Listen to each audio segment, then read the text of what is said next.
Good morning, everyone. So, in the last class, what we did, we were solving for a three-dimensional problem, which is a heat conduction problem. One dimension, it is a transient problem, and the temperature is varying as a function of x, y, and t. And we have made the system non-dimensionalized, and we have set up the boundary conditions also in terms of the non-dimensional variables. Now, in today's class, we will be going ahead with the complete solution of this problem. So, let us write down the non-dimensional version of the governing equation and the boundary conditions that we have already we left in the last class.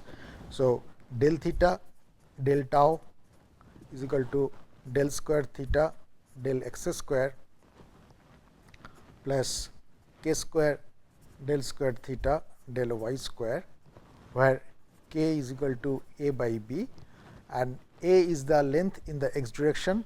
So, x is basically lying between a and 0 and a, and y is lying between 0 and b. So, this is the governing equation, and all x star, this is basically x star square and y star square, where x star is equal to x over a and y star is equal to y over b. And we set up the boundary conditions as well in the non-dimensional term. Tau is equal to 0, theta is equal to theta naught, and x is equal to 0. We have theta is equal to 0. At x is equal to 1, we had theta is equal to theta 1 0, and y is equal to 0. We have theta is equal to theta 2 0, and y is equal to 1. We had theta is equal to theta 3 0, where this theta 0, theta 2 0, theta 1 0, theta 3 0, they are the non-dimensional temperature, and their definitions were theta naught is equal to T naught minus T naught 1 divided by T naught 1, theta 1 0 is equal to T naught 2 minus T naught 1 divided by T naught 1, and theta 3 0 is equal to T naught 4 minus T 0 1 divided by T 0 1. So, now if you look into the original problem, in the original problem we had 5 sources of non-homogeneity. By virtue of doing non-dimensionalization, we have reduced the one non-homogeneity, and now we are dealing with 4 non-homogenities. So, this problem has to be divided into 4 sub-problems, because there are 4 sources of non-homogenities in this problem. 4 sources of non-homogeneity.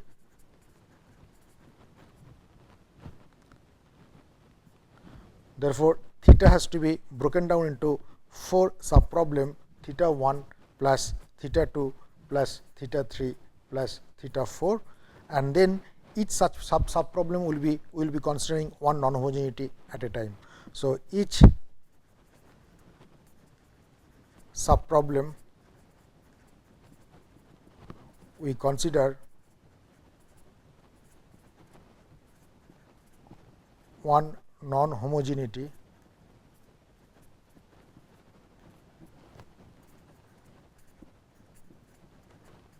at a time. So, let us define the sub-problem theta 1 and going ahead with the solution. So, theta 1 will be the governing equation of theta 1 will be del theta 1 del tau is equal to del square theta 1. So, basically we are substituting theta is equal to theta 1, theta 2, theta 3 plus theta 4 in the governing equation and collect the similar terms, and then we will be getting the governing equation of each theta 1, theta 2 and theta 3, theta 4. So, del square theta 1 del x square.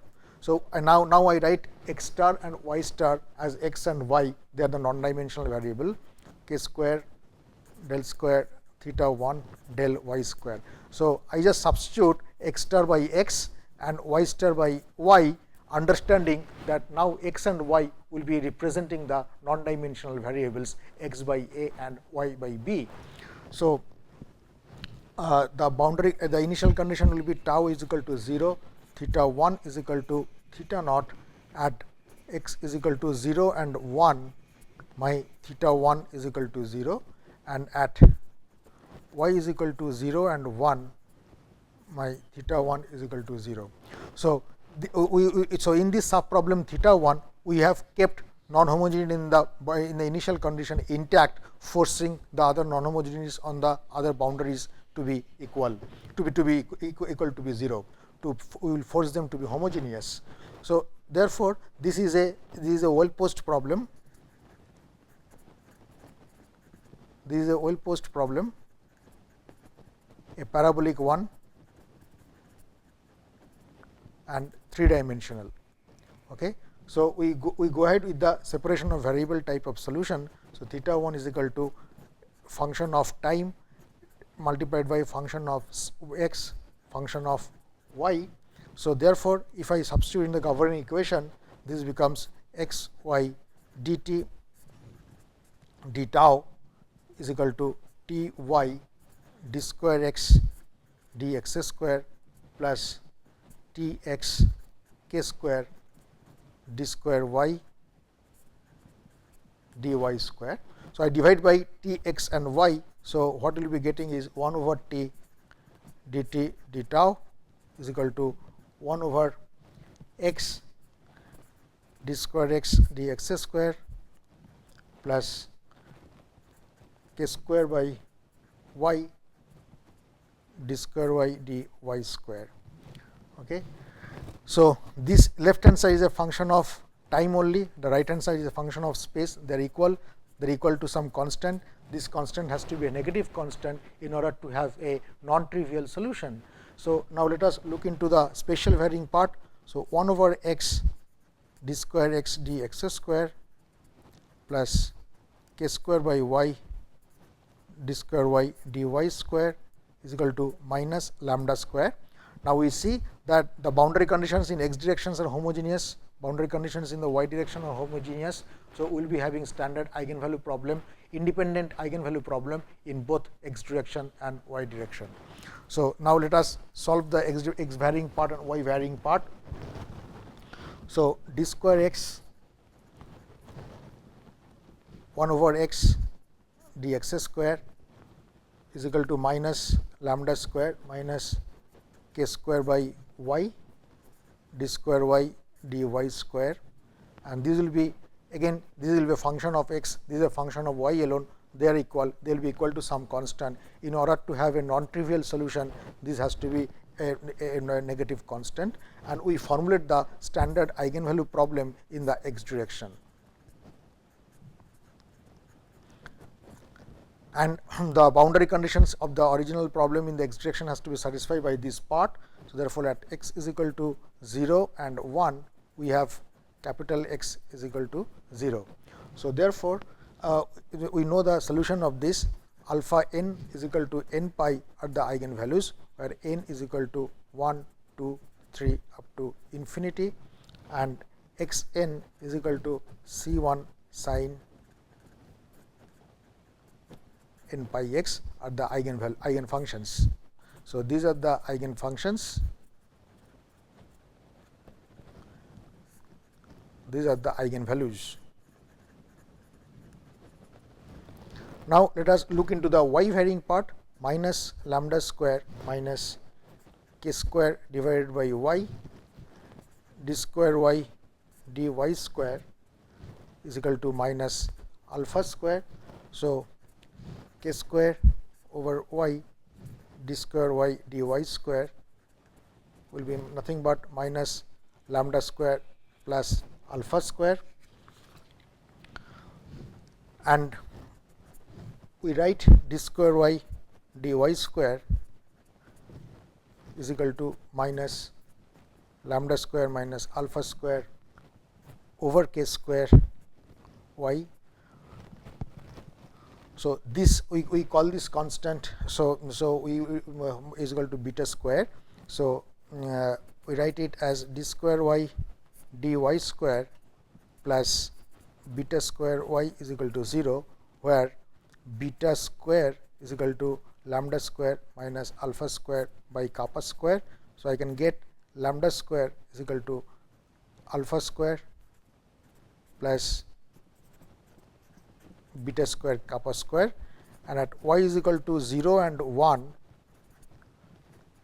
capital Y will be equal to 0.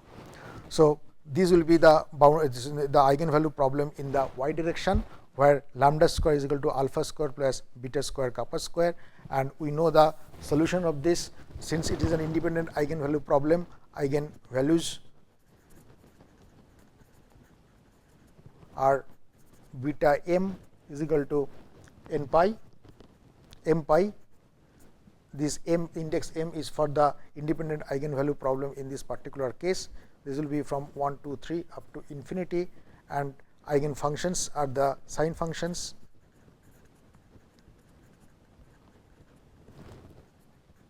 y m is equal to C 2 sine m pi y. So, your lambda m n square will be nothing but alpha n square plus beta m square k square. So, this will be nothing but n square pi square plus k square m square pi square. So, that is the definition of lambda m n. Now, we are in position to obtain the solution of the time varying part. So, 1 over T m n dt m n dt will be nothing but minus lambda m n square, and solution of this will be nothing but T m n d tau as a function of tau will be let us say another constant C 3 exponential minus lambda m n square of tau. So, this gives the solution of the time varying part. Now, we are in a position to combine all these three solutions, and using the principle of linear superposition, we can construct the complete solution. If we construct the complete solution, the theta 1, which will be a function of x, y and tau, should be m is equal to double summation m is equal to 1 to infinity, n is equal to 1 to infinity. There will be two summation because we are dealing with two independent eigenvalue problem. So, C m n, this will be multiplication of all the three constants C 1, C 2 and C 3 exponential minus lambda m n square tau sine n pi x sine m pi y, and we evaluate the constant C m n from the initial condition, that was at tau is equal to 0. We have theta 1 is equal to theta naught, and theta naught is equal to summation m is equal to 1 to infinity, n is equal to 1 to infinity C m n sine n pi x sine m pi y. Now, C m n will be evaluated as we have done several times using the orthogonal property of the eigenfunction. So, I multiply both sides by sine m pi x sine n pi y dx dy and integrate over the domain of x and y from 0 to 1, and then only in the right hand side only one term will survive when m is equal to n and when we open up the summation series. So, we will be getting C m n is equal to 4. We have done this exercise earlier. 4 theta naught, m is equal to 1 to infinity, n is equal to 1 to infinity, 1 minus cosine n pi, 1 minus cosine m pi,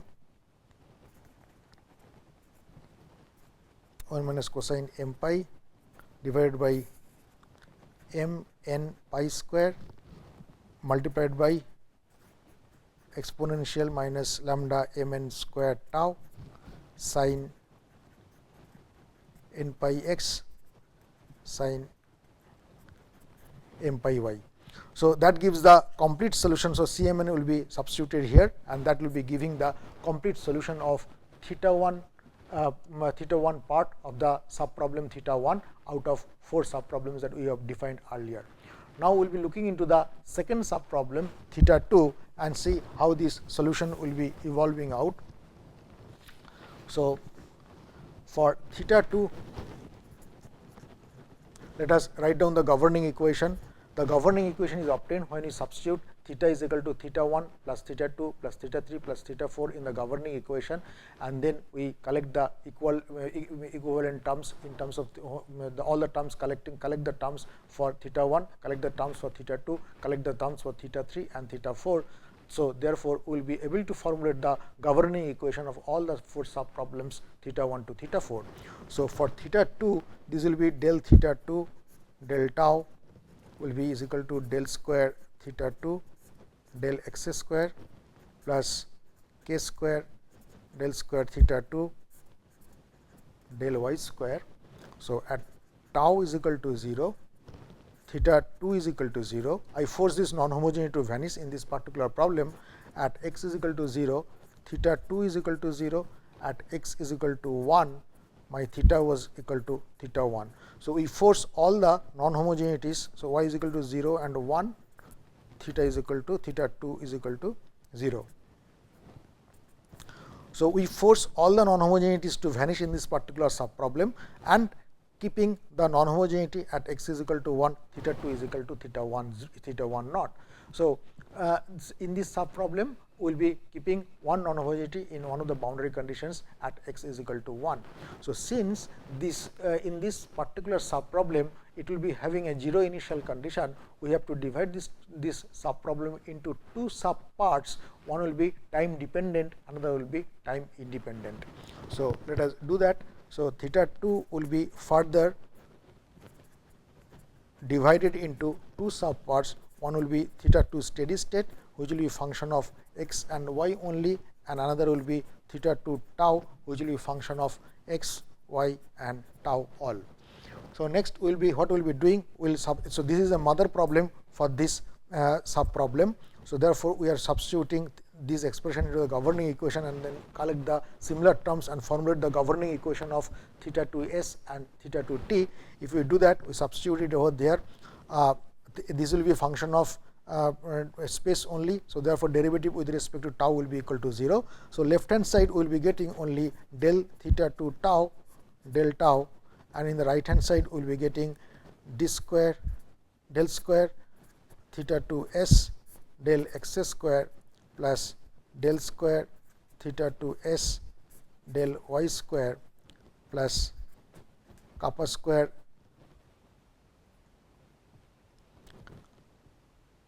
del square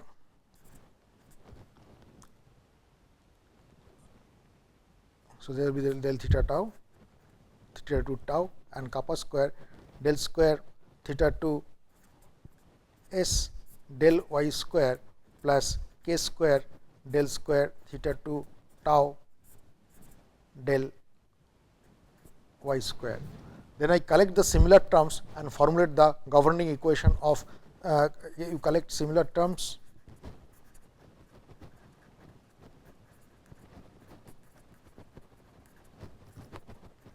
and obtain governing equation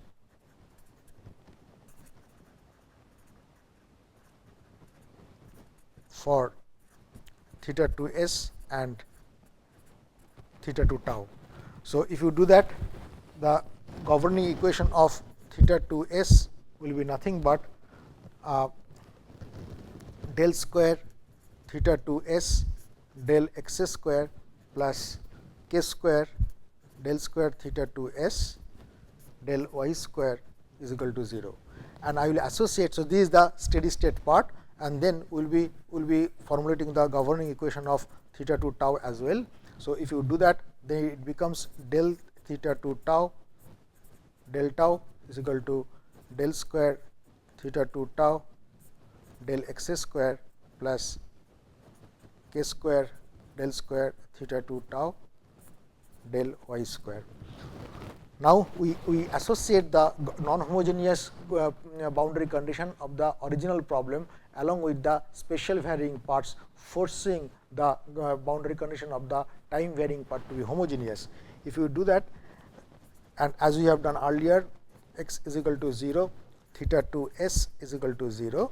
At x is equal to 1, we have theta 2 s is equal to theta 1 naught, and at y is equal to 0 and 1, we have theta 2 s is equal to 0. Since we are associating the non-homogeneous boundary condition of at x equal to 1 with the steady state part, in the transient part that will become 0. So, therefore, at tau is equal to 0, we have done all these things in detail earlier. So, del theta 2 tau will be nothing but the solution of the steady state part as a function of x and y, and at x is equal to 0 and 1, we have theta 2 tau will be is equal to 0, at y is equal to 0 and 1, we have theta 2 tau will be equal to 0.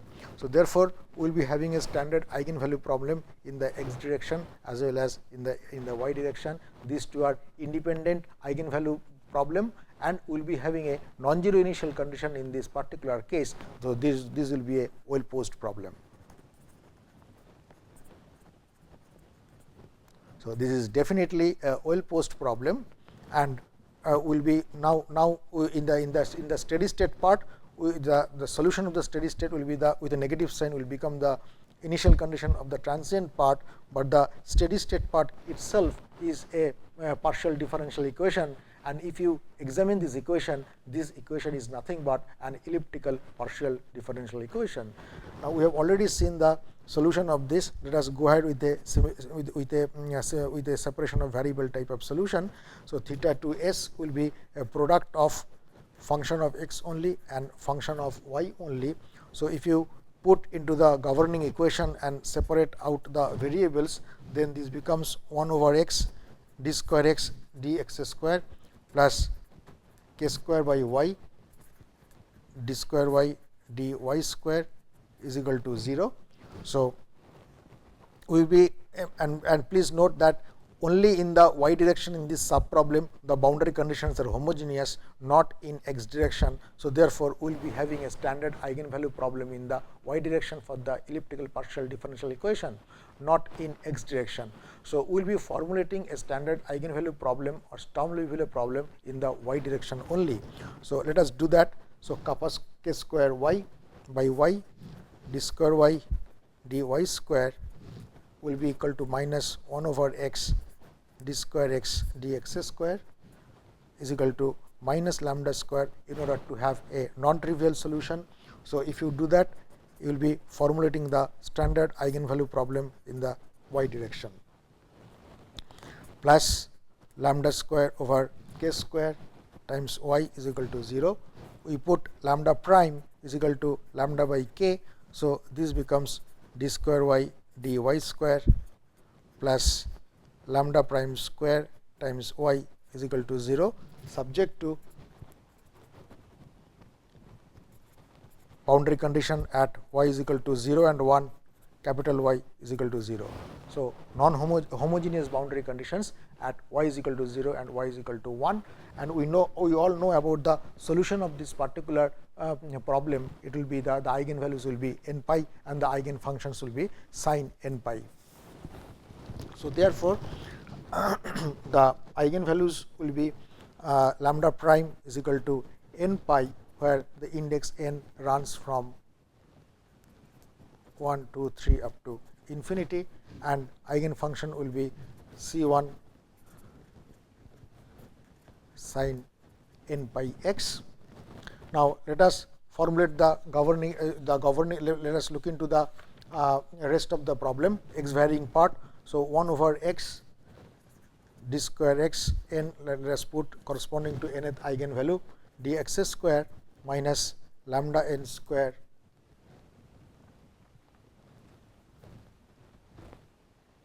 lambda n prime square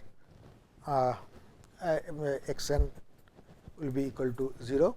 So, x n will be nothing but C 1 e to the power lambda n prime x plus C 2 e to the power minus lambda n prime x, where lambda n prime is nothing but lambda n over k. So, this will be the solution of that. Now, we have the boundary condition at x is equal to 0 is equal to x n is equal to 0. So, this boundary condition has to be satisfied. So, 0 is equal to C 1 plus C 2 So, your C2 will be equal to minus C1. So, I have the solution of x varying part as C1 e to the power lambda n x lambda n prime x minus e to the power minus lambda n prime x. Okay. So, no, okay. So, if you look into the governing equation, this will be 1 over x d square x dx square, it will be taking on the other side plus minus lambda square x. So, it will be not lambda prime, it will be lambda only. So, these will be lambda, these will be lambda, these will be lambda, these will be lambda, these will be lambda. So, now I divide and multiply by 2. So, this x n becomes C1 prime sine hyperbolic lambda n x. Now, I get the solution theta to s will be summation of the C1 prime multiplied by C1 for the y. So, it will be a new constant, let us say Cn sine hyperbolic lambda n x multiplied by sine n pi y. So, it should be n pi y. Okay. Sine n pi y, and then at x is equal to 0, we have theta 2 s is equal to theta 1 naught. This initial condition was not utilized. So, I am going to substitute this initial condition here and evaluate C1. So, if I do that, what I will be getting is theta 1 0 is equal to summation of Cn sine hyperbolic lambda n at x is equal to 1 sine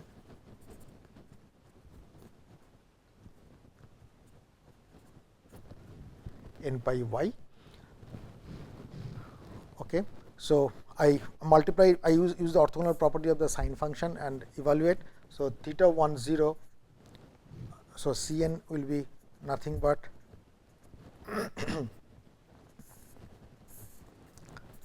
sine hyperbolic lambda n integral 0 to 1 sine square n pi y dy, and this will be theta 1 naught sine n pi y dy from 0 to 1, and we will be having that Cn is equal to 2 theta 1 naught 1 minus cosine n pi over n pi,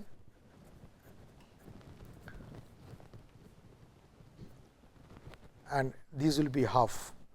So, this will be half, this half will be going that as 2, and you will be having 1 over sine hyperbolic lambda n. So, we will be getting a complete solution of theta 2 s as a function of x and y as 2 theta 1 naught n is equal to 1 to infinity 1 minus cosine n pi divided by n pi sine hyperbolic lambda n x divided by sine hyperbolic lambda n, and we will be having sine n pi y, and we know the lambda n is nothing but k times lambda prime, and lambda prime is n pi. So, it will be n pi k. So, this will be 2 theta 1 naught summation n is equal to 1 to infinity 1 minus cosine n pi over n pi sine hyperbolic k n pi x divided by sine hyperbolic k n pi sine n pi y. So, that gives the complete solution of the steady state part, and then we will be I will stop here in this class. We will be looking ahead with this problem and go ahead with the rest of the solution. Thank you very much.